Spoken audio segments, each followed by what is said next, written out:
What if bigla kang natanggal sa trabaho mo? And what if wala ka ng sweldo? So, would you press the panic button?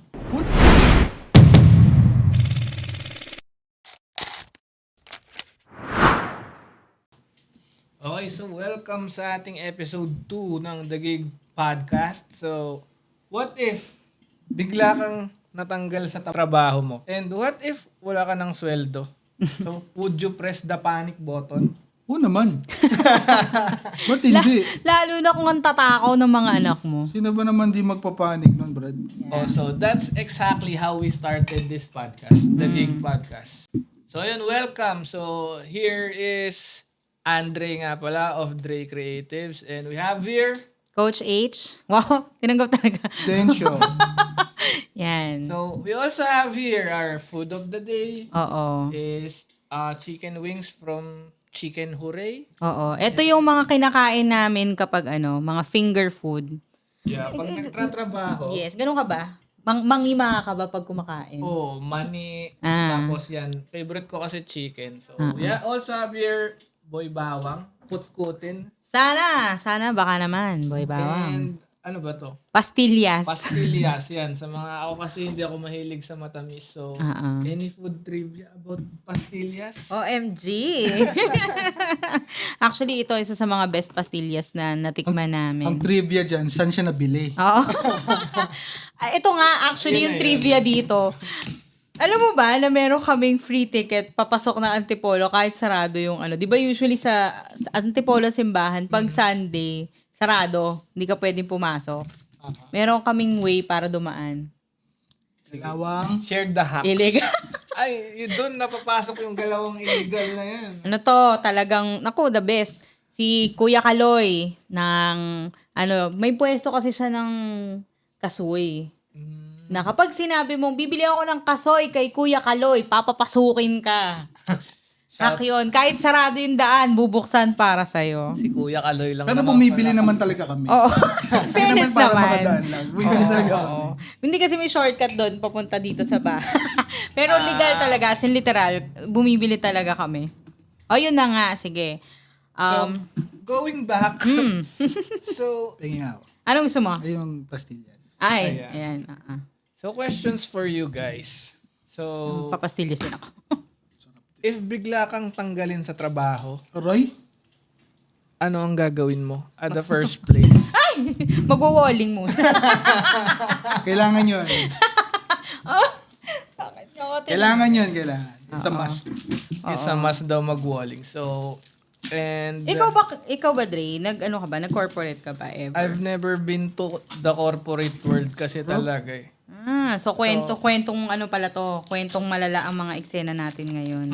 So, yun nga, if napanood mo yung episode 1, doon ko kinento saan ako nagsimula at bakit andito ako ngayon. So, kaya ako yung nag-i-interview ngayon kasi it's all about the transition into freelancing. So, what made you guys do? What happened? Bakit? Or anything you can share, bakit freelancing yung napili nyo as a business or a career right now? Actually, ako yung nauna. Yung transition ko kasi, 7 years ako sa college. Pero working student ako. So, originally, akala ko magtuturo na ako forever. Kasi parang okay naman siya eh. Diba? Pero, di ba laging may mga hunting ng mga headhunters ang BPO. Nung 2008, 2009, yun pa lang yung kasagsagan ng mga BPO. So, hindi ko akalain, tinawagan ako, tapos doon na ako nag-start ng BPO career. Tapos boyfriend ko na siya nun. Hindi ko talaga trip yung BPO. I hate it. Like, kasi parang purposeful ako na tao. Mas gusto ko yung may reason kung ba't ko ginagawa. Like, for kids, sobrang saya. Kahit sobrang liit ang sweldo ko doon, nagtuturo ako. Ang saya sa akin na natututong magsulat yung mga bata, natututo silang magbasa. Rewarding siya. Oo, super rewarding siya. Tapos napunta ako sa BPO. Doon na kami nagkapamilya. Dumating yung point na nawalan kasi kami ng first baby. So, sabi ko, the next time na magbubuntis ako, gusto ko, I want to do everything for my child. So, nagkataon naman, nung nakunan ako nung una, may job opening sa kanila. Kasi, anong nangyari doon? Kakasimula lang noon, ano? Oo. Kumbaga parang nag-i-establish pa lang ng sarili nilang office sa Manila yung client. Oo. So, yun, napunta ko sa kanila. So, sabi ko dun sa interviewer, kahit kahit janitor ako. Kasi I was like, parang 3 months after kong manganak. Yun. So, lumipat ako sa kanila. Tapos, ang trabaho ko dun, outbound services. So, Ano basically, ginagawa na outbound? ito. Sample. Okay, sige. Hi, this is Lynn calling from Ingram Micro, and I'm calling on behalf of Cisco. We'd like to invite you to a webinar coming up on the 15th of November, and this is going to be about cloud computing. So if you are interested, I can go ahead and sign you up. All I have to do is verify your email address on file, and you'll be good to go. Ganun Harot? siya. Oy, di ba? Di ba? Nagbabagong anyo, di ba? Yes. Anong haharot? Yun, actually, yun nga yung feedback sa akin. So, yun, magkasama kami sa trabaho for 3 years, tapos nagbuntis ako. Tapos, doon ako nahirapan. Kasi gabi yung work namin, tapos yung baby ko, parang ang sama-sama sa loob ko na iwanan yung baby ko. Parang, ewan ko, siguro yung trauma nung pagkawala ng baby namin na una, parang feeling ko kailangan lagi akong nasa tabi niya. Pero dahil nga may utang kami, kailangan namin bayaran muna yon. Kasi nga, as in, sobrang unexpected nung mga nangyari na tipong nagbuntis ako, wala kaming savings kakasimula lang namin sa work. Tapos, nag-loan kami para may pambayad kami sa ospital. Ang nakakaloka doon, kasi nga sensitive yung pregnancy ko, I didn't have a really supportive, I'm sorry dun sa TL ko na nasigawan ko talaga siya. Kasi nga maldita ako. Sabi ko nga hindi ako yung mabait na ahente. Kasi naman, in fairness to him naman, sinabihan niya ako na may gamot daw ba yung parang treatment niya sa pagbubuntis ko sakit. So sabi niya, ang term niya is kung magamot na yung sitwasyon mo, yung condition mo. Sabi ko, anong akala mo sa anak ko? Tapos gaganon talaga ako. So, nagstay pa ako for a year, pero nung nagkakasakit lagi yung anak ko, sabi ko, I have to choose. Kaya ako nag-quit. Talagang wala na akong babalikan. Ganon. Kumbaga committed na doing freelance. So. Hindi. Wala akong plano, as in. Parang, sabi ko, Akala ko diretso na sa hindi. freelancing. Naku, wala, as in. Parang nung Walang time ganun. na yon, actually, di ba, nung time na yon, umiiyak na ako kay Dennis. Sabi ko, pwede bang mag-resign na ako? Tapos, sabi ko sa kanya, I don't know how we're gonna work it out, pero hindi ko na talaga kayang pumasok sa trabaho. Kasi hindi ko na kaya. Sabi ko nga, lagi ko to sinasabi sa mga kino-coach ko, na nightmare ko talaga yung pagsagot ng telepono. As in, ganun kalala yung trauma. Not necessarily trauma, pero ayoko talaga siya. Ano pa, matagal, siguro parang half year pa. Pero, ito binalikan ko yung journal ko, kasi nag-journal ako. So, January ng 2014, I already decided that I was going to quit. Yun. So, kaya ako napunta sa freelancing kasi yung friend ko, nakasama ko dun sa dati kong work, nag-work from home na siya. Tapos sabi niya, ipapasok kita. Sabi ko, paano ba yan? Wala talaga akong idea. Tapos, pero mga banda 2011, nagtatry na ako mag-odesk. Tapos sabi ko, ano ba yan? Wala akong alam dito. As in, tipong, sabihin niya, alam mo yung mga parang, kasi ang alam ko lang, outbound, magko-calls, BPO. Tapos, puro creatives yung mga work nila doon. Like creatives. Like, Blog writing. Ano namang malay ko doon, di ba? So, sabi ko, shucks, anong gagawin ko? So, wala akong choice kundi mag-stick doon sa work ko. Pero eventually nga, ayun, with the guidance from my friend, it came at the most critical time. Kasi, ang dami kong tinry na trabaho in between. Alam mo yun, tipong talagang sabi ko, oh my gosh, nanay na talaga ako. As in, nagtry ako magbenta sa opisina ng pagkain, na nare-report tayo, So, nare-report kami kasi parang, di ba, technically, hindi naman talaga pwede, naman tayo sa galawang illegal Technically, hindi pwede magbenta sa floor. Di ba, Denso? Hindi ka pwede magbenta sa floor. Pero bilang mga Pinoy, matigas mukha natin.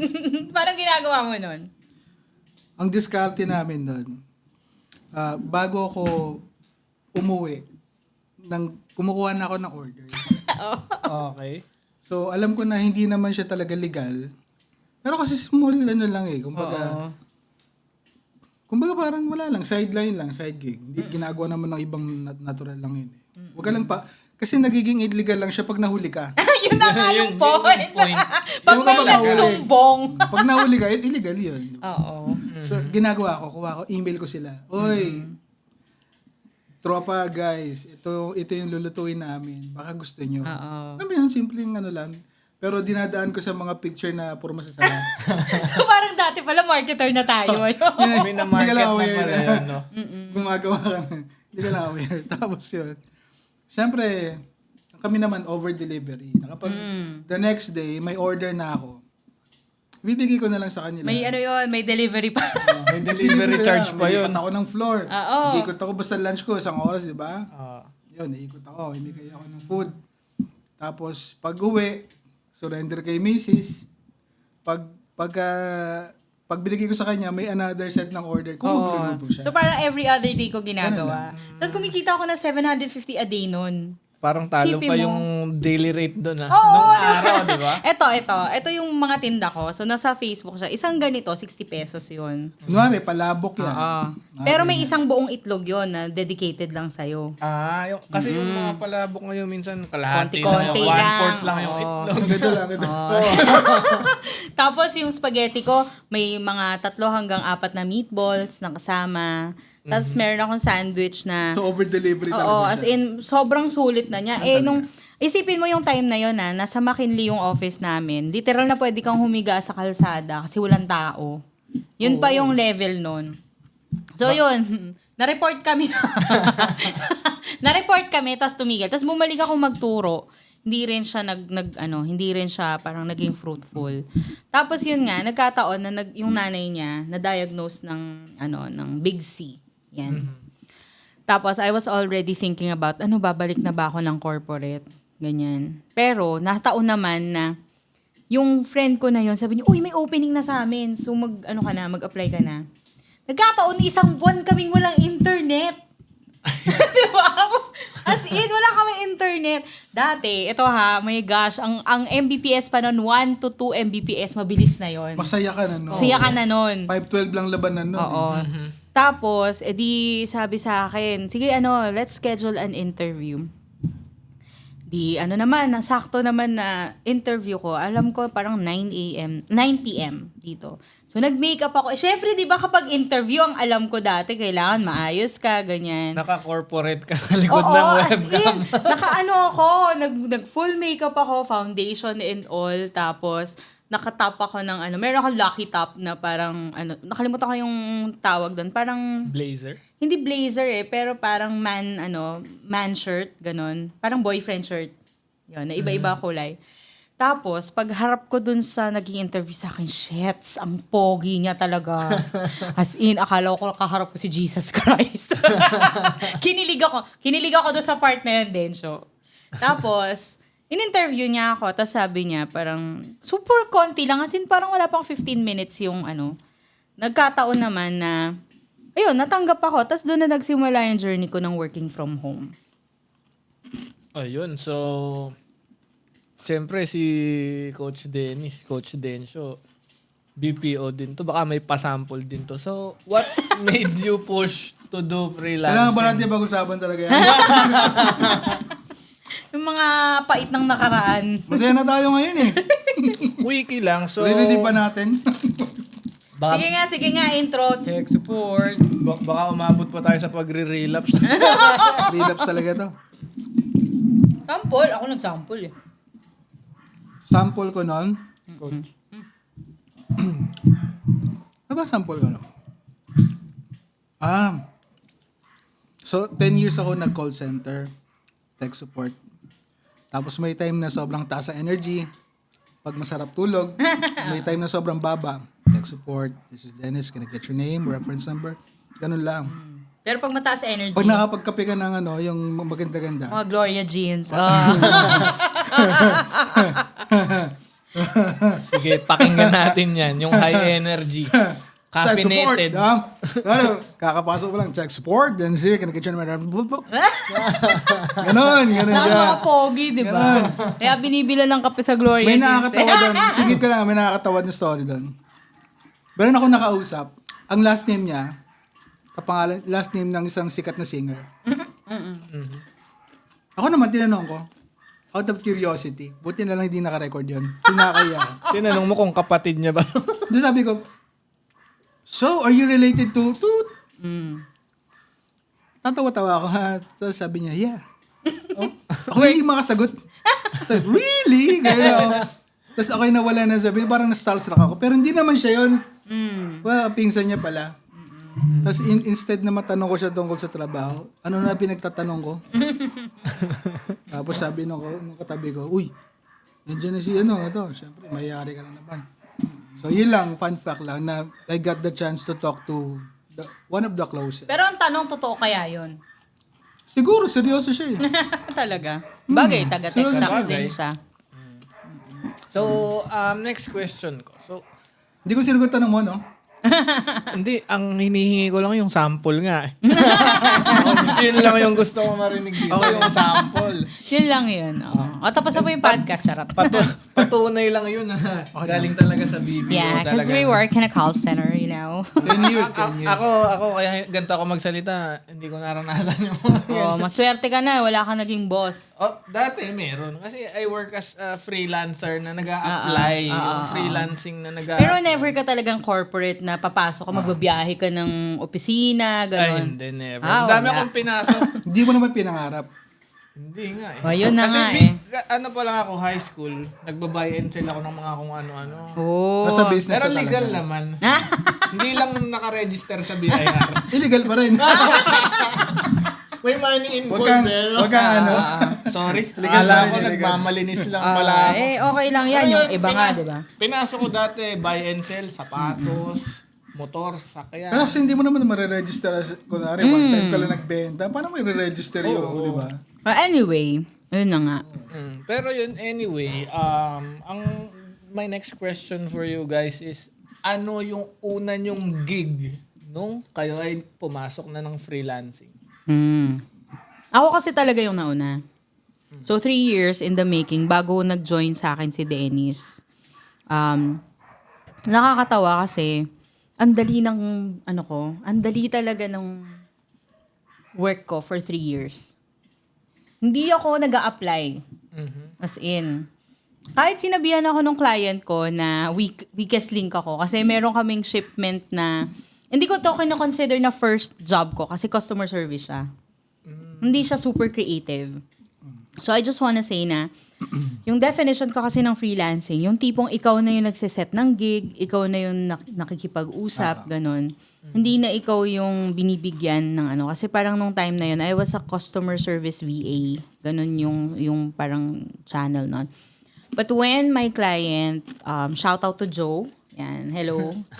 Yan, si Joe, when he realized na marunong pala ako magsulat, tinrain niya ako na maging ghostwriter. So, I was doing yung mga campaigns. So, ako yung magsusulat siya ng, kasi may Kickstarter yon. So, yung Kickstarter, basically, para siyang prototypes na doon ka, parang sample platform, tapos titignan mo kung magpa-perform or hindi yung product mo. So basically, ako yung nagsusulat ng FAQs noon, ganyan. Ako yung nagre-reply. Pinag-handle niya ako ng social media pages. Pinag-handle niya ako ng mga newsletters, ganyan. So nagsusulat na ako ng email nung time na yon. Masaya yung gig mo na yun. Oo, 2015. So meron kami yung mga, alam mo yung Fitbit? Oo, Meron kaming ganung sikat product. Yun, eh. Oo, sikat so- yun that time. Fitbit. Wearable. Mayroon kaming wearable na ang project namin. Parang $12 lang siya. Tapos ako yung nagsulat ng buong campaign, pati nung manual. Sabi sa akin, tingnan mo to. Tapos wala pang chat GPT. So nagsusulat talaga ako manually, Microsoft Word. After that, inintroduce niya ako dun sa isang friend niya na si Greg. Hi, Greg. Shout out sa'yo, Oo, Greg. shout out sa'yo, Greg. Ayan. So, from Greg, ang kailangan niya lang nung time na yon is newsletter. So, sabi niya, wala lang. Gusto niya lang daw i-nurture yung, yung list niya. Tapos ako yung pinagsusulat niya. So, meron kaming, parang every once in a while, meron akong 20 hours sa kanya through Upwork. So, ang ginawa ko noon, nag-ipal talaga ako sa kanya. Kasi nararamdaman ko, tatanggalin na ako dito sa isa eh. Tatanggalin na ako dun sa Kickstarter. Kasi Dalawang? illegal. Ano to? Preemptive. So, sabi ko kay Greg, huy, alam mo ba, ano to maganda to project na to. Bakit hindi natin gawing regular? Sabi ko gano'n. Sabi niya, sige. Sabi niya, mukhang maganda naman. Nagugustuhan naman nung mga nung mga ini-email yung content. Sabi ko, sige, gawin natin ng 5 Tips Tuesday. So ganyan. So, yung 5 Tips Tuesday na yon, meron siyang book recommendation, meron siyang tip on how to run a business, entrepreneur projects. Basta marami siya. So, yung 5 na yon, basically, para siyang bullet points ng anything and everything that an entrepreneur in China needs to know. So, ako yung nagde-design ng email, tapos meron pa kaming, kunyari, pag may event sila, may mga networking event sila. Ako yung nagsusulat ng mga topics nila, kung sino yung speaker, ano yung magiging discussions, ganyan. Tapos ako din nagde-design doon sa email. Tapos sa WeChat, ako yung nagde-design din kung paano siya i-distribute. So, anong nangyari doon, nagugustuhan ng mga clients niya. Sabi niya, why don't we start a content marketing agency? Sabi ko, sige. Tapos sabi niya, saka na lang natin pag-usapan. Ito yung mistake ko talaga. Naniwala ako. Niloko niya ako. Charot. Sabi niya, saka na lang natin pag-usapan yung parang dividends niya or yung profit. So basically, anong nangyari, nag-run kami ng campaigns. Ang nangyari kasi lumalapit sa kanya yung mga brands na gustong pumasok sa China. So, medyo advanced na talaga yung thinking ko nung time na yun. Kasi ako lahat nagbabasa ng mga content nila. Tapos, kami yung nag-create tsaka nagdi-distribute ng content. So, basically, ang nangyayari doon, ako yung gagawa ko ng brand brief. Susulat ko yung campaign, sino yung brand, ano yung mga products nila. Tapos, gagawa ko ng spin yun ng content. So, yung content na yun for distribution sa WeChat. Tapos, kapag nakuha na yung English, itatranslate nila into Chinese para nagtatranslate dun sa audience. So, ganun yung business namin over the years.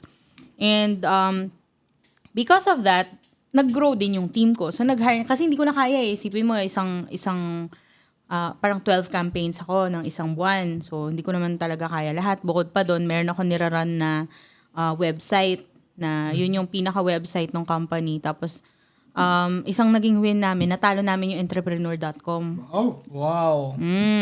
Sa SEO, sa content. So, tungkol kay Jack Ma yung content namin na yun.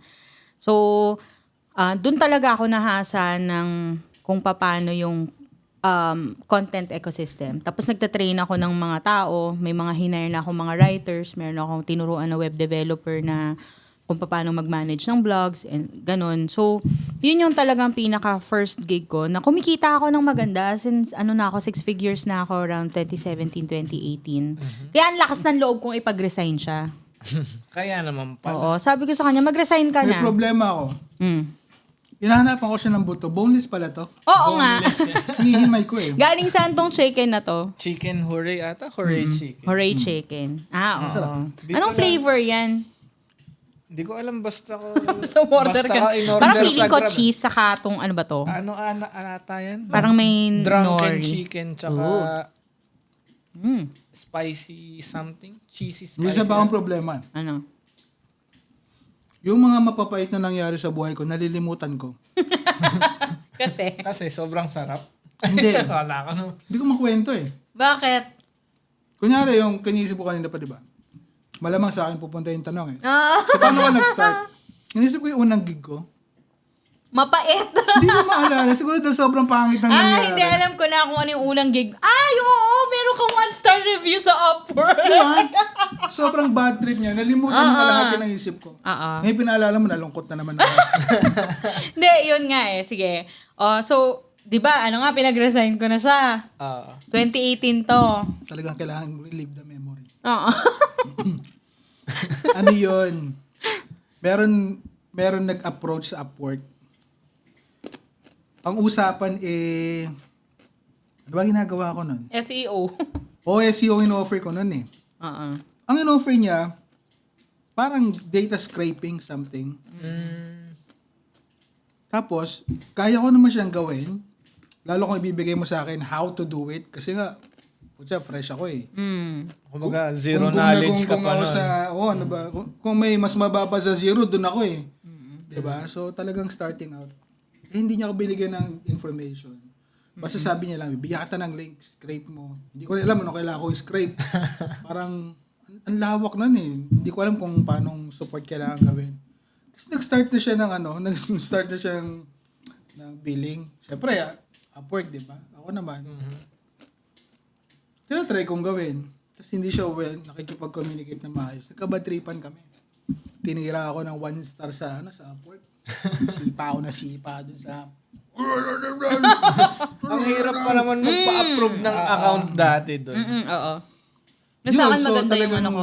bad trip yun. Naalala niya ako, nalimutan ko na. Pero yun yung first gig. Pero basically, yung first gig nyo is from Upwork and other online platforms that offers freelancing. Oo. Hindi, actually, kasi kaya lang naman siya Upwork kasi nung time na yun, madali lang talaga siyang gamitin. Saka, Mas madali magpa-approve ng account nun. primarily, kung financial yung pag-uusapan natin, ang hirap magpasok ng pera dito. Nung time na yun. From Upwork. From anywhere. Okay. Like, hindi, Wala pang Wise. wala pang transfer.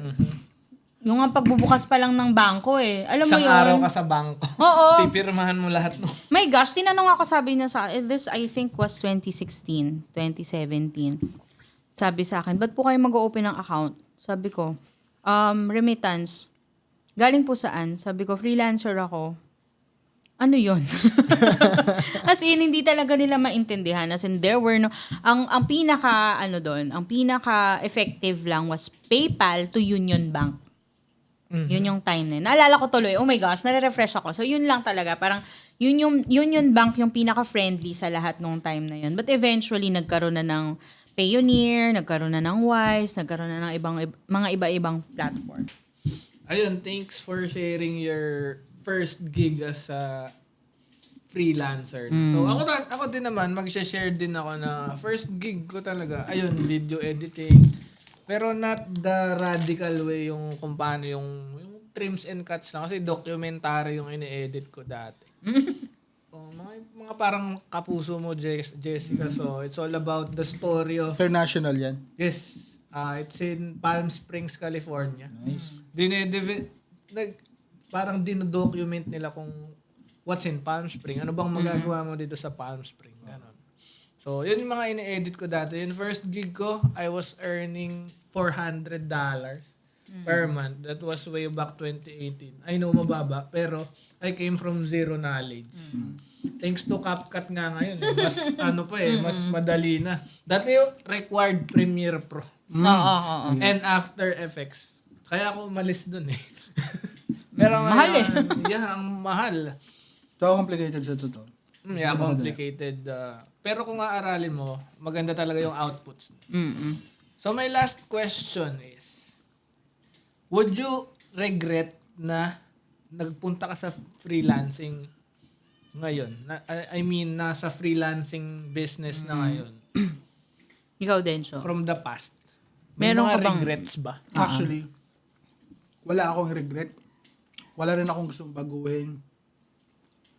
Siguro kung meron man, kung kaya kong i-prepare pa yung sarili ko bago ko nag-start nung freelance para mas naging maganda yung edge ng in-offer ko. Pero kung sasabihin mo na may regret ka, I don't think so. Kasi nung nasa corporate ako, pinapangarap kong mag-establish ang sarili kong business. Hindi ko alam paano eh. Kasi bakit? Kailangan mo mag-loan either sa bangko or sa kung sino man to just put up the business. Eh, ang hirap naman mag-ipon. So, naisip ko, maglo-loan ako.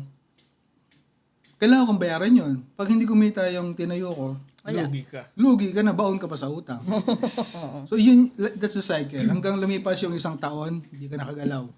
2 taon, still planning, wala pa rin nangyari.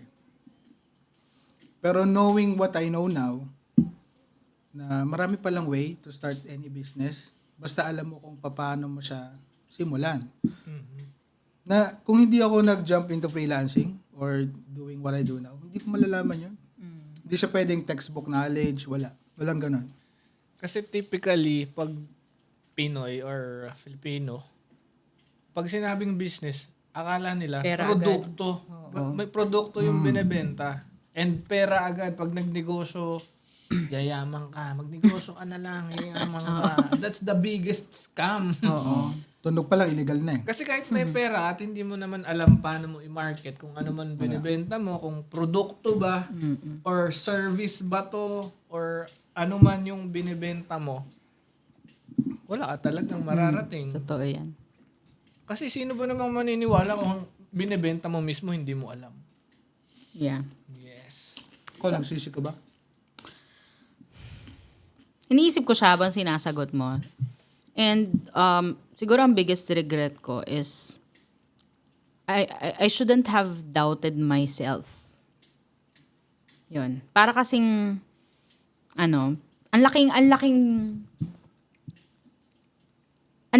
naging it held me back yung I doubted myself too much. Like I was comparing myself to a lot of freelancers na bakit sila sikat, ganyan, bakit sila ganito, bakit sila ganyan. Parang wala akong regrets. Like, everything that happened in my freelance journey made me who I am today.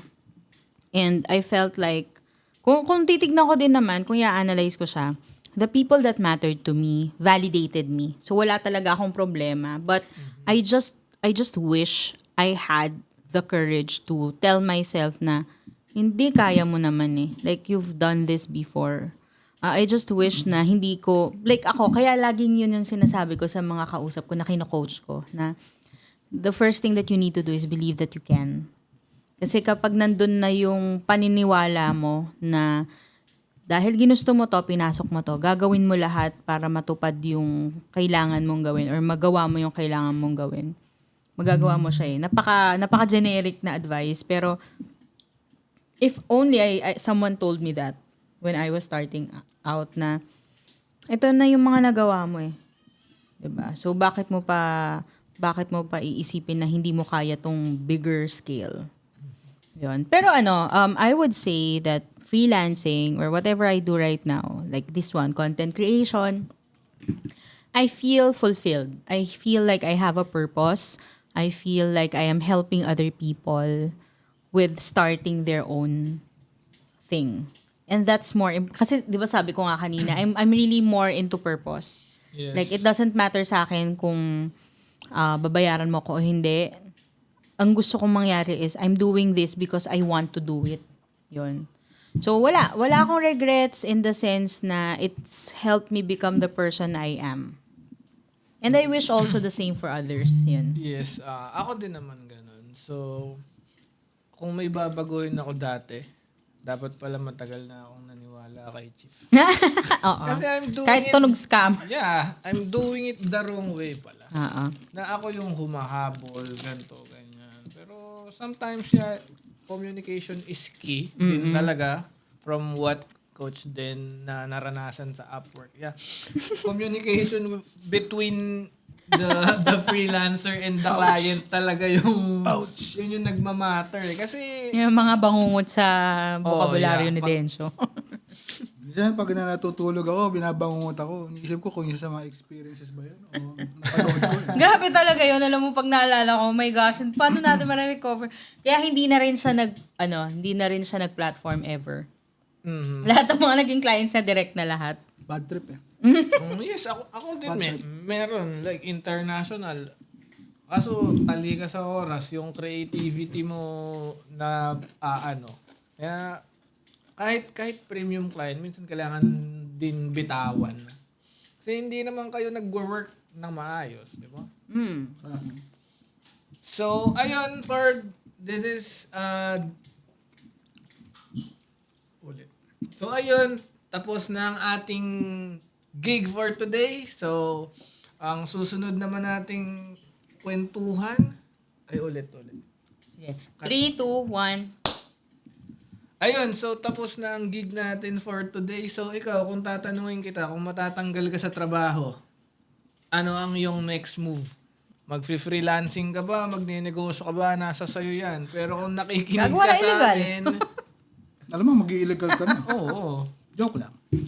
Kasi sabi nung kaibigan kong isa kung gusto mong yumaman, samahan mo ng konting illegal. Joke lang, huwag yung susundin yan. Okay na tayo sa ganito. Okay na kami sa ganito. Baka huliin pa tayo nakakakain. ng BIR. Oo, baka habulin pa tayo niyan. So, ayun, mga ka-gig podcast. See you sa next episode. Cheers! Abol. Cheers!